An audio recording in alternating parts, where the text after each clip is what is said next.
I want you to do something for me. Like right now, right in this exact second, I want you to completely freeze. Yeah, just don't move a muscle. Exactly.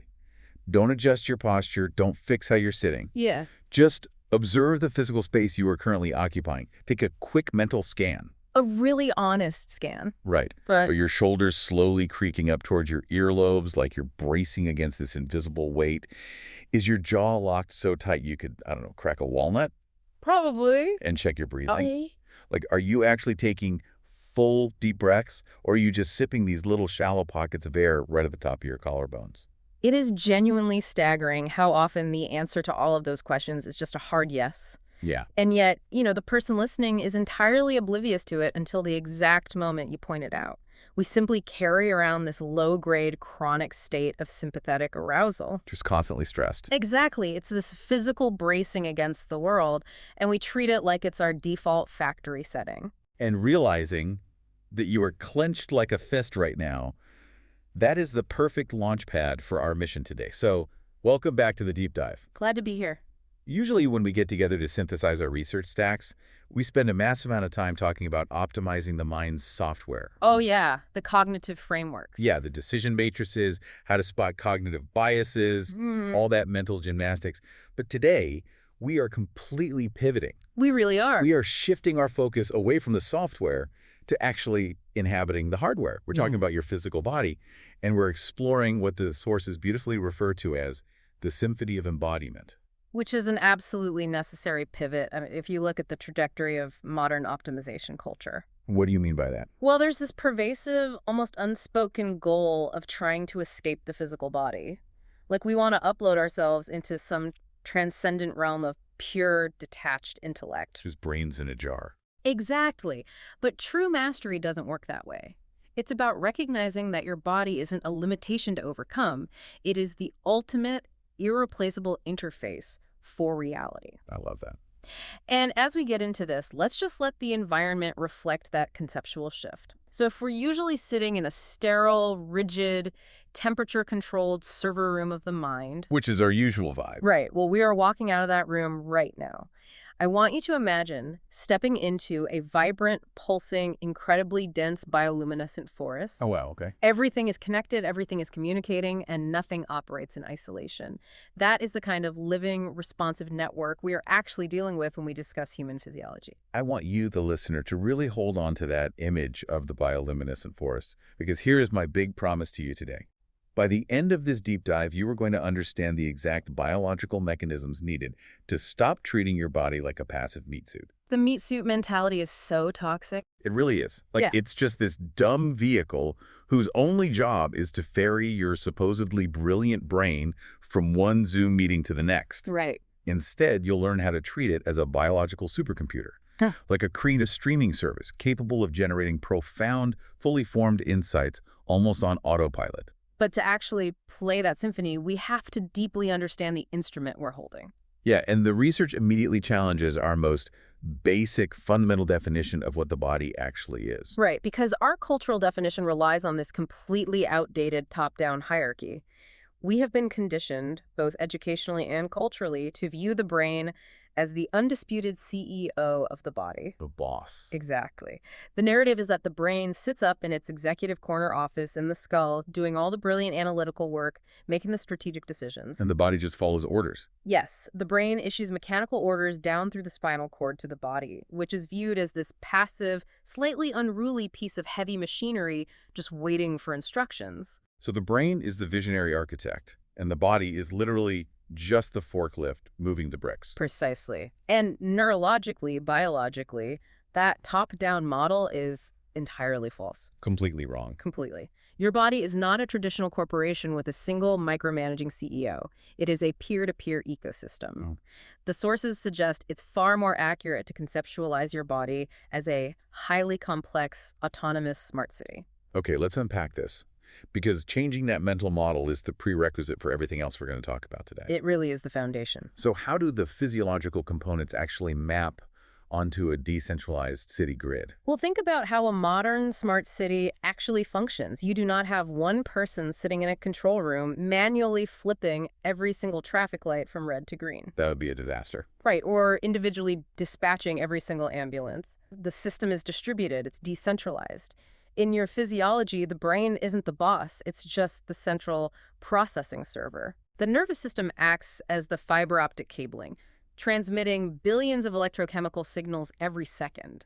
Your heart isn't just a mechanical pump. What is it then? It is the core power grid, generating a literal electromagnetic field and pulsing lifeblood to every node in the city. And then you have the gut, which is a massive, highly sophisticated secondary processing unit. The second brain. Exactly. The enteric nervous system in your gut houses roughly 100 million neurons. 100 million? Yeah.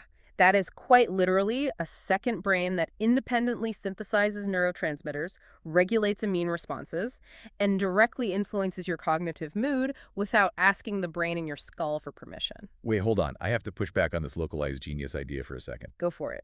If my gut is this highly evolved, brilliant secondary processor with 100 million neurons, why does its intuition constantly tell me to eat an entire sleeve of Oreos at 11 p.m. when I'm stressed about a deadline? That's a very fair question. I mean, that doesn't sound like the behavior of an advanced smart city node. That sounds like a catastrophic glitch in the system. It feels like a glitch, right? But what's fascinating here is you have to look at the evolutionary mechanism behind it. Your gut is actually operating an ancient survival algorithm perfectly. Perfectly. By demanding cookies. Yes, biologically speaking. When you are stressed about a deadline, your brain releases cortisol. Your gut detects that cortisol spike, and it interprets it as a literal physical threat. Like a tiger. Like a famine or a predator. So it immediately signals a craving for the most calorically dense, easily convertible energy source available to ensure your survival. Oh, wow. In the ancestral environment, that meant seeking out rare fats or honey. Today, it means Oreos. That makes so much sense. Yeah, the gut isn't stupid. It is executing a flawless survival protocol that just happens to be mismatched to your modern environment. Okay, that completely reframes the Oreo craving. It's not a failure of willpower. It's an evolutionary mismatch. Exactly. But even if we accept that the body is this brilliant, decentralized network, we still have a massive cultural hurdle. We are deeply conditioned to view the mind as the disciplined hero and the body as an untrustworthy animal. We really are. We are actively taught and rewarded for ignoring the body. Like if my mind says, grind out this project for another 4 hours, and my body says, my eyes are burning and my posture is collapsing, I need rest, we praise the mind for winning that battle. We call it grit. Right. We celebrate it. And this is where the smart city metaphor really reveals the damage we do to ourselves. When you use caffeine or sheer willpower to push through that physical exhaustion, you aren't actually winning a battle. What are we doing then? You are selectively shutting down critical municipal services to keep the lights on in the central server room. Oh, man. In a functional smart city, the traffic lights, which in this analogy are your hormones, and the emergency services, your immune system, they must adapt in real time based on actual localized conditions. But when you override those signals, you are essentially firing the localized managers and forcing the central server to guess what's happening. Which it can't do accurately. Not at all. The conscious mind merely interprets reality. The physical body actually experiences it. The body is the sacred open source hardware we co-create with.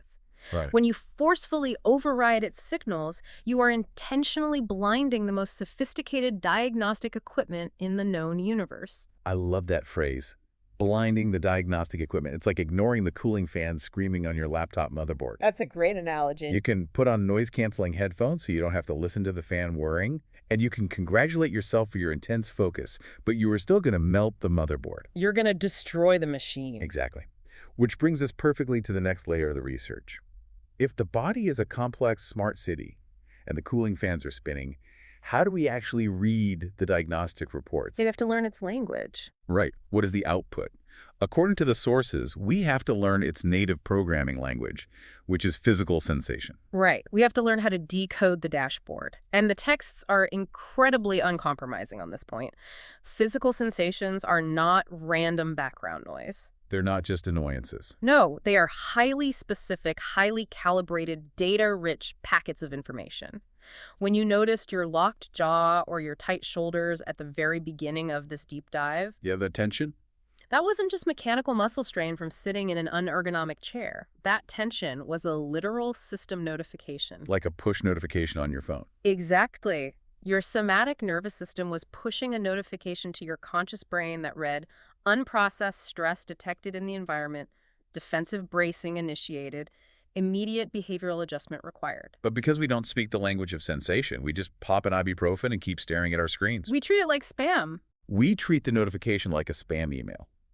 And the sources point out that the reason we treat it like spam is because of a massive, almost incomprehensible processing gap between the mind and the body.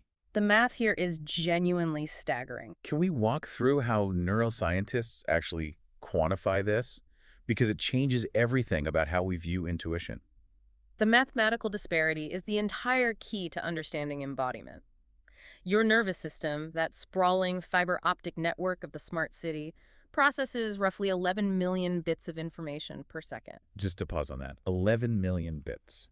Per second. Every single second. How do they even calculate that? It comes down to the bandwidth of our sensory receptors.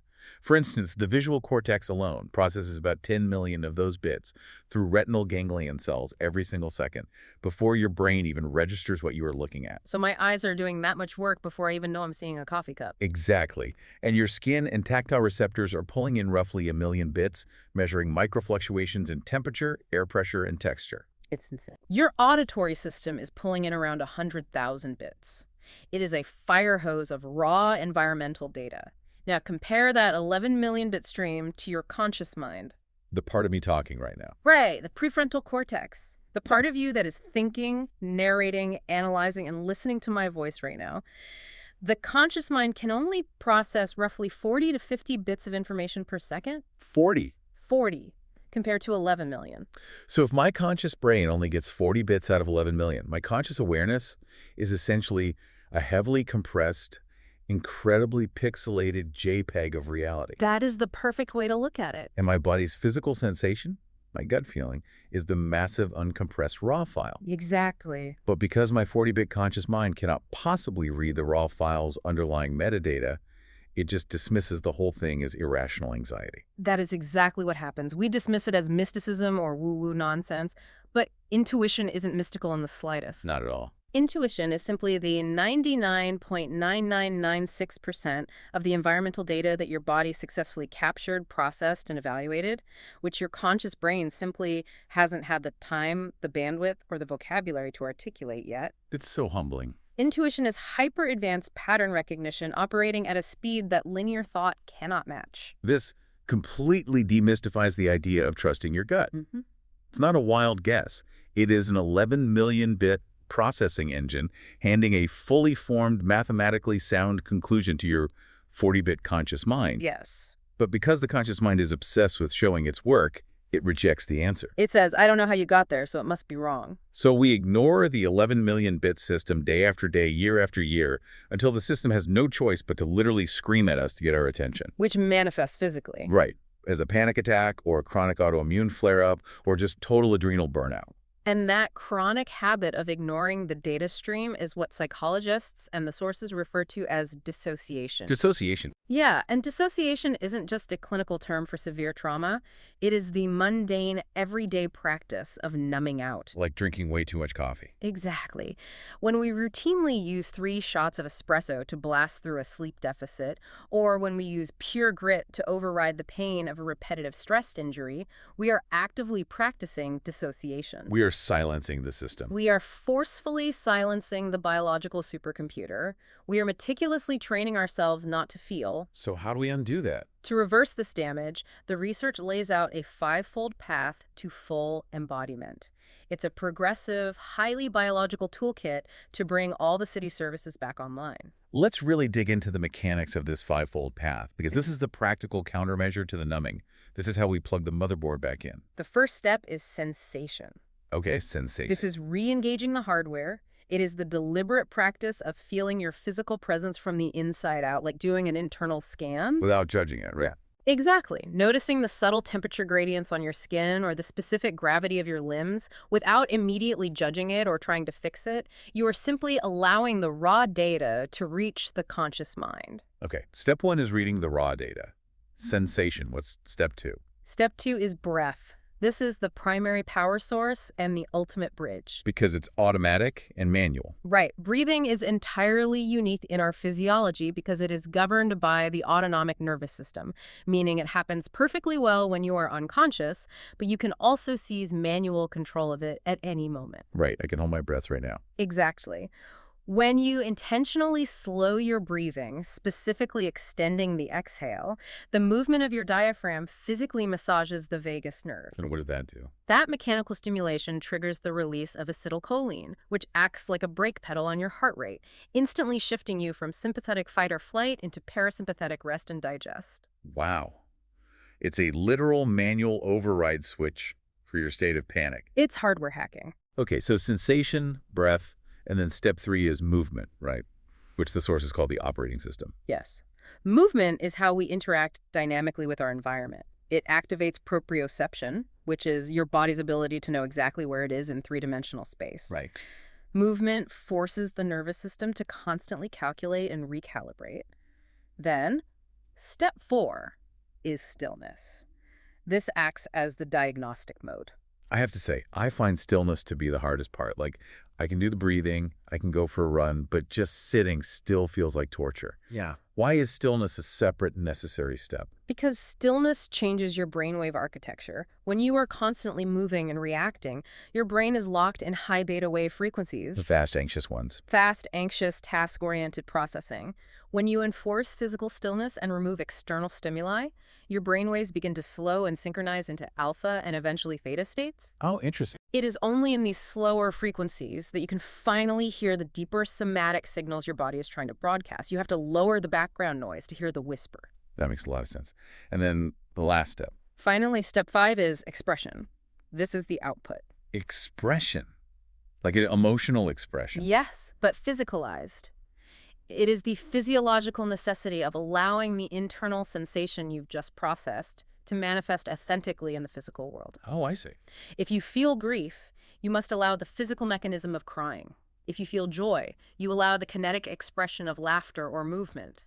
Repressed expression literally stores kinetic energy in the fascial tissue. Wow. Okay, so if we take this entire framework, if we use the five-fold path to finally read the dashboard of our sensations without judgment, what do we actually do with that data? Well, that's where the magic happens. According to the research, once the static clears, you start to notice distinct, undeniable, repeating patterns in how your body functions. You stop viewing your daily energy crashes as personal failures, and you start seeing the underlying biological code. And this is where the sources transition into discussing the steadfast drum of our natural rhythms. Right. You realize you are not a flatline machine. You were never designed to output the exact same quotient of productivity at 9:0000 a.m., 2:00 p.m., and 7:00 p.m. But we act like we should be able to. We do, but we are biological organisms entirely driven by overlapping frequencies and cycles. Now, most people are somewhat familiar with the circadian rhythm, right? Yeah, the basic 24-hour sleep-wake cycle. Exactly, our synchronization with the Earth's rotation and daylight. But the sources argue we need to look much closer at the microcycles occurring within that 24-hour window. We need to understand our ultradian rhythms. Okay, let's dive deep into ultradian rhythms, because I think this is the missing piece for a lot of high performers. We know about the daily clock, but what is happening on a 90-minute basis? Ultradian rhythms, specifically the basic rest activity cycle, or BRAC, govern your capacity for sustained focus. Your brain can maintain peak high-frequency cognitive output for approximately 90 to 120 minutes, tops. During this time, your neurons are firing rapidly, but this process has a literal chemical cost. You are rapidly depleting sodium and potassium ions in the synaptic clefts, and you are burning through glucose. So you're physically running out of fuel? Yes. After roughly 90 minutes, the local supply of these resources runs low, and biological waste products start to accumulate. Your body biologically mandates a 20-minute refractory period to flush the waste, replenish the ion channels, and reset the system. But this brings us right back to the clash with modern reality. It always does. The underlying biology demands a 20-minute restorative dip every 90 minutes. But corporate work culture completely ignores this. Completely. The 9-to-5 grind expects you to operate like an industrial assembly line, just a continuous, unwavering output of analytical focus. Yeah. If I walk into my manager's office at 10:30 a.m. and say, hey, my synaptic cluster depleted potassium ions, I'm at the bottom of my ultradian trough, I need to scare out the window for 20 minutes to flush my metabolic waste. You're going to get fired. I am going to get fired. And this friction, this exact biological mismatch, is the root cause of our epidemic levels of burnout. If we connect these to the bigger picture, you aren't in nature. Your biology is nature. Oh. Fighting these rhythmic cycles is like trying to stream a 4K movie on your smartphone when the battery's at 4% while simultaneously running a heavy software update in the background. That sounds like a recipe for a melted phone. Exactly. Yeah. You can technically force the processor to do it, but the device is going to run dangerously hot, the physical battery capacity will degrade permanently, and the entire operating system will eventually crash. You simply cannot outwork your ion channels. That analogy hits so close to home. We are all walking around permanently degrading our biological batteries. So how do we stop fighting it? How do we align the smart city with these macro and micro rhythms? Well, the text points to a very specific anatomical structure as the starting point. To align the system, you have to talk to the master conductor, right? Yes.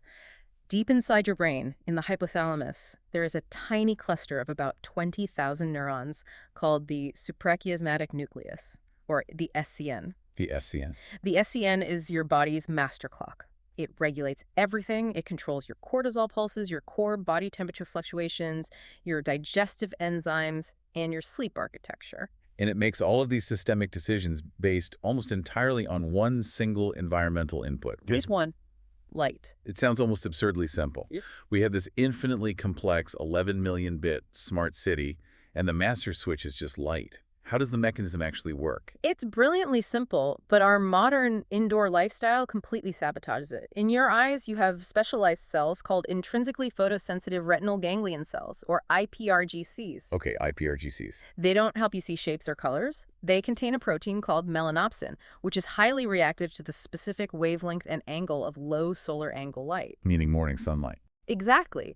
When you step outside in the morning, that specific quality of light hits the melanopsin and fires an electrical impulse directly down the optic nerve to the SCN. And what does the SCN do with that? It receives the signal and essentially says, the sun is up, halt all melatonin secretion immediately, release the morning pulse of cortisol to increase alertness, raise the core body temperature by 0.5 degree, and start the 14-hour countdown timer for sleep pressure tonight. Which is why the sources are so incredibly militant about the morning light protocol. Militant is the right word. They state that getting 10 to 15 minutes of direct, natural sunlight in your eyes, not through a window, but outside, within the first 30 to 60 minutes of waking up, is the single highest leverage action you can take for your biology. Exactly. It is the biological equivalent of plugging your phone directly into the high-voltage manufacturer's charger. It synchronizes the entire network. But what most of us do is the opposite. Right. Waking up in a pitch-black room and immediately staring at the artificial, high-intensity blue light of your smartphone is like using a cheap, frayed, knockoff charging cable. Just a terrible connection. It gives your brain a jarring, erratic trickle of stimulation, but it completely confuses the SCN about what time of day it is, degrading your biological battery's calibration over time. Okay, so we step outside, we get the sunlight hitting the melanopsin, we set the master clock of the SCN, we've established the rhythm. But the research also emphasizes movement here in a deeply philosophical way. It really does. It uses this phrase I absolutely love. It calls movement the 3D printer of intentions. Such a powerful concept. It argues that all the brilliant abstract thoughts in your 40-bit conscious mind are essentially just CAD files. They are digital blueprints sitting idly on a hard drive. Until you actually move, until your body takes physical action in space, those intentions do not exist in the physical universe. Movement prints them into reality. It's a profound epistemological shift. We usually view physical exercise as a chore, right? Right. A mechanical tax we pay to burn off excess calories or build muscle aesthetics. Like checking a box. But the text is arguing that movement is how we fundamentally know the world and how the world knows us. When you deliberately move your physical form, you are translating the ephemeral, invisible nature of thought into solid, observable consequence. You are moving from software to hardware. Here's where it gets really interesting. We've learned the instrument, we've found the ultradian rhythm, we've set the master clock with light, and we understand movement as a printing press. Now, we transition from analyzing these isolated components into experiencing the full symphony. This is the peak. We transition into understanding the body as a creative streaming service. This is where true high-performance integration happens. The foundational argument here is that creativity is not a mental muscle you can just flex harder. You cannot sit at a blank Word document, grip the edges of your desk, intensely furrow your brow, and force a brilliant, paradigm-shifting idea to materialize through sheer cognitive willpower. Creativity is not a localized brain function. It is a whole-body embodied state. Okay, let's map this onto real life because everyone listening has experienced this phenomenon. Think about when your absolute best, most intractable problems get solved. It's never at the desk. Never. When do your most brilliant ideas suddenly hit you? It is almost never when you were sitting at your workstation intensely trying to force a solution. The ideas always seem to arrive when you're in the shower or when you were walking the dog, folding laundry, or driving a route you've driven 1,000 times. Exactly. Why does the breakthrough always happen when we walk away from the desk? Neurobiologically, that phenomenon is known as transient hypofrontality. Transient hypofrontality. Yes. When you engage in a mild, repetitive physical task, like scrubbing in the shower or walking a familiar path, your highly critical 40-bit prefrontal cortex is given just enough of a mechanical task to keep it occupied. It's distracted. It temporarily downregulates. The mental firewall of self-doubt and rigid logic lowers.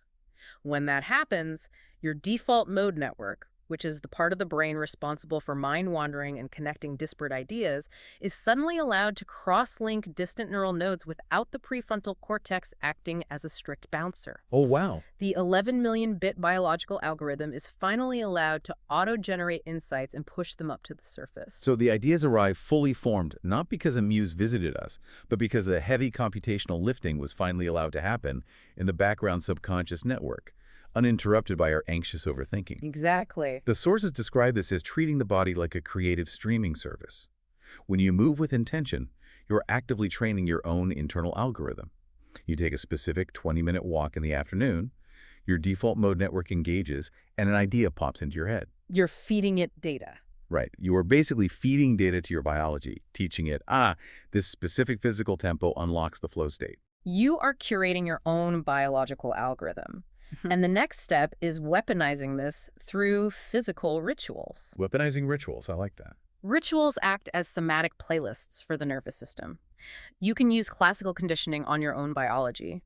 For example, if you always do your morning journaling while drinking a specific, distinctly flavored tea and lighting a specific cedar candle, you are creating a linked sensory cascade.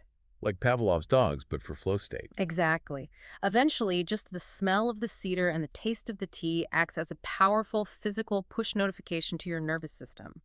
Your body recognizes the pattern and automatically shifts into focus mode, bypassing the need for willpower entirely. That is incredible. You can do the same thing with movement. A deliberate 60-second physical shakeout, literally vibrating your limbs, can act as a physiological command to clear cache and reboot between difficult tasks. It's an incredibly empowering way to view daily habits. They aren't just restrictive rules we force on ourselves. They are precise sensory triggers that command the creative streaming service to start broadcasting. But knowing how to stream the creativity is only half the equation. We also have to know when the broadcast will actually reach the audience, meaning when our brains are actually capable of receiving the signal. And this brings us to the highly practical, daily application of all this biology, mapping your biological prime time. This is where we operationalize those ultradian rhythms we discussed earlier. The sources dictate the absolute necessity of conducting an energy audit of your day to find your natural peaks and troughs. An energy audit. Yes, you simply cannot treat a Tuesday at 8:30 a.m. the same way you treat a Tuesday at 3:15 p.m. Your biological capacity, your neurochemistry, and your processing speed are entirely different at those two moments. So how do we practically structure a day around this biological reality rather than a rigid corporate clock? While individual chronotypes vary, a standard energy audit generally breaks the day into 3 distinct zones. First is peak energy. Okay, For the majority of people, this occurs a few hours after waking, say 7 a.m. to 10 a.m. The rule here is absolute ruthlessness. This window must be fiercely protected for deep, creative, high-leverage problem-solving. So no emails. No checking emails, no scrolling social media, no casual touch-base meetings. You do not squander your peak cognitive bandwidth and optimal ion channel saturation on low-friction administrative tasks. Got it. What's the second zone? Second is moderate energy, usually hitting in the early afternoon, roughly 1:00 p.m. to 4:00 p.m. Your brain is fatigued, the deep creative well is lower, but you can still execute known parameters. This is the time for administrative work, returning phone calls, processing emails, and collaborative meetings. And the third? Finally, low energy, which hits in the late afternoon and evening. This time must be strictly reserved for connection, family, and physiological recovery. No complex problem solving whatsoever. And to protect that precious peak time, the sources recommend something called the Pomodoro Protocol for the nervous system. Yes, a vital upgrade. Now, almost everyone in the productivity space knows the standard Pomodoro technique, right? Work for 25 minutes, take a break for 5 minutes. But let's be honest about how we actually use that 5-minute break. I have personally failed at this so many times. We all have. I used to do 25 minutes of intense focus, and then for my break, I would decide to optimize my time by doing 5 minutes of jumping jacks while staring at a spreadsheet on my monitor to make sure I didn't miss an email. Oh, that's brutal. I thought I was biohacking. Instead, my nervous system was so utterly confused, it didn't know whether we were running from a tiger or building a Q3 revenue projection. I just ended up completely fried. And that is exactly why the text completely redefines the protocol. It is not about just taking a break from the task. It is about completely toggling the nervous system. Toggling the system. During the 25 minutes of deep focus, your mind is highly active, but your body is perfectly still. You are in a state of foveal vision. Your visual focus is narrowed down to a tiny box on a screen, which naturally elevates sympathetic arousal. You're locked in. Right, so the 5-minute break must be the exact diametric opposite. The body becomes active and the mind becomes passive.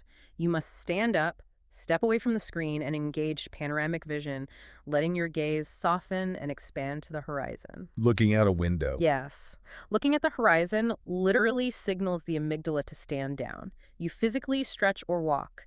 This toggling prevents the nervous system from getting locked into a chronic, low-grade fight-or-flight stress response. Toggling the states.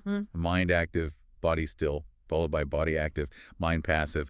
But I want to inject a massive dose of harsh reality here. Let's do it. Let's play out a scenario for the listener. You've done the work. You've mapped your biological prime time. You know for a fact that you hit a massive ultradian trough at 3:00 p.m. Your brain is out of glucose. You are in your moderate to low energy phase. You're running on empty. But your VP schedules a mandatory, high-stakes, highly combative brainstorming meeting at exactly 3:00 p.m. You cannot politely inform your VP that your synaptic clefts are depleted and you need to go look at the horizon. No, you definitely cannot. How do you manually override your biology in that moment without destroying the motherboard? It's the most pragmatic question we can ask because the sources openly acknowledge this friction. We live in a society architected for disembodiment. When you're forced into a biological mismatch, the text suggests utilizing a technique called pre-cohesive curation. Pre-cohesive curation. It sounds incredibly clinical, like preparing a museum exhibit. What is the actual mechanism? It means deliberately manipulating your physiological state before the environmental demand hits you. It relies on the somatic nervous system. Okay. If you have that 3:00 p.m. meeting at 2:55 p.m., you go into a private space and you use a 2-minute movement and breath protocol to manually shock the system. Like the shakeout we mentioned. Exactly. You might vigorously shake out your arms and legs. When you physically shake your limbs, you are engaging proprioceptors that flush pooling cortisol out of the muscles and trigger a microdose of adrenaline. Waking everything up. You follow that with sharp, intense inhales. You are essentially tricking your body's fight or flight system into thinking it just successfully escaped a physical threat. Wow. The biological aftermath of surviving a threat is a temporary, intense state of hypo-focused calm. You use the fivefold path as a literal ad blocker against corporate burnout. So you are forcing a manual override to manufacture presence. Yes, but, and this is the absolute most critical caveat of the entire concept, you have to acknowledge the metabolic cost of that override. It's not free.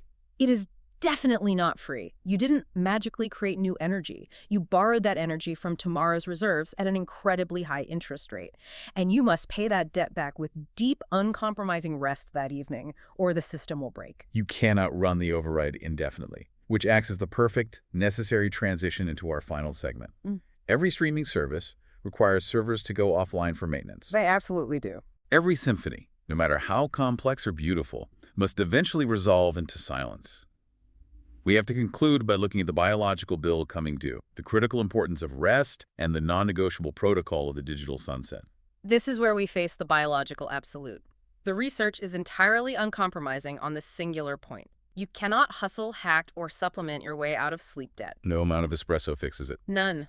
Sleep is not a luxury, it is not a weakness, and it is not wasted time. It is the foundational, non-negotiable firmware update for your entire biological supercomputer. Firmware update. Yes. It is the only time the glymphatic system in your brain opens up to literally wash away metabolic waste and amyloid beta plaques that built up during your conscious hours. It is when short-term experiences are consolidated into long-term memories, and when physical tissue is repaired. And the sources quantify the specific, brutal cascade of failures that happen when we skip this firmware update. It immediately tanks your HRV, your heart rate variability, which means your nervous system loses its physical resilience. It shatters your baseline. It causes the amygdala to become hyperreactive, making your emotional state incredibly fragile. It completely bricks that creative streaming service we just spent 20 minutes building. When you are sleep-deprived, a slightly ambiguous email from a colleague isn't just a communication issue. Your brain interprets it as an existential threat. To protect this firmware update at all costs, the text introduces the digital sunset protocol. It requires that 2 hours before your intended sleep time, you must radically alter your environmental inputs, specifically light. We're back to light again. Always back to light. You must dim overhead lighting and turn off all digital screens, or at the absolute minimum, use high-quality, heavy blue light blocking glasses. As we discussed with the morning light protocol on the IPRGCs, the blue spectrum light emitted by your phone, your TV, and your laptop violently suppresses melatonin production. It tricks your brain. It tricks your master clock, the SCN, into believing it is high noon. You are lying in bed, but your brain is desperately pumping cortisol to keep you awake because it thinks the sun is shining directly into your retinas. And then, 1 hour before bed, the protocol dictates beginning a strict, non-stimulating wind-down ritual. No answering late emails, no engaging in intense, emotionally charged conversations, just reading a physical book, doing gentle stretching, or practicing stillness. Right. Now, I have to be completely honest here. I know the biology, you know the biology, but practically, this is agonizingly difficult for the modern person to execute. We suffer so deeply from revenge bedtime procrastination. Oh, that is such a real phenomenon. You've been stressed all day, dealing with putting out fires at work, managing family logistics, navigating traffic. You finally crawl into bed at 11:15 p.m., and this tiny window of time is the only moment in the entire 24-hour cycle that feels truly yours. Yeah. So what do?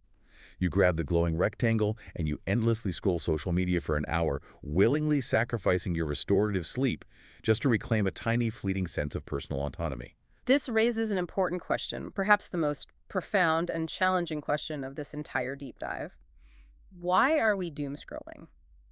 Why do we voluntarily sacrifice our biological integrity, our cognitive health, and our emotional stability for a glowing rectangle? Why do we do it? The sources offer a profound, somewhat uncomfortable truth. We scroll to avoid the somatic discomfort of being in our own bodies. Wow. We use the phone as a dissociative anesthetic. Exactly. Think about what happens when you turn off the screen and lie in the dark in total silence.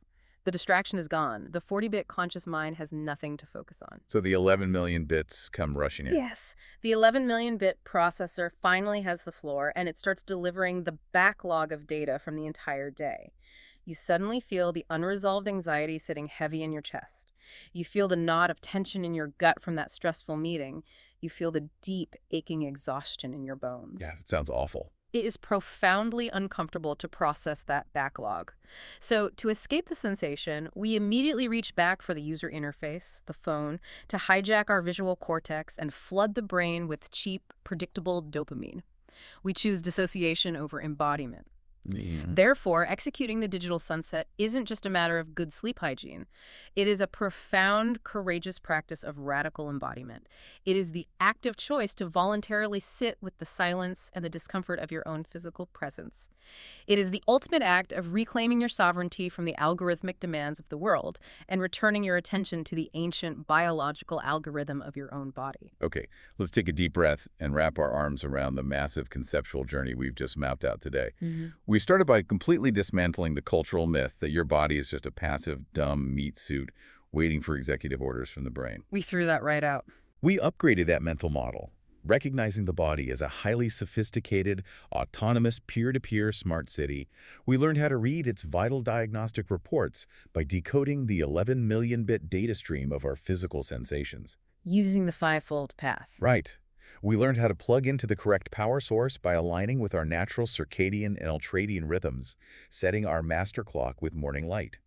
We discovered how to use deliberate, physical movement to trigger transient hypofrontality and activate our internal creative streaming service. Filling those somatic playlists. And finally, we learned how to fiercely protect this entire magnificent biological system through the boundaries of biological prime time and the uncompromising discipline of the digital sunset. It represents a total paradigm shift. It is the transition from being a stressed, disembodied passenger in your own life to becoming the fully embodied, intentional architect of your physical experience. It truly is.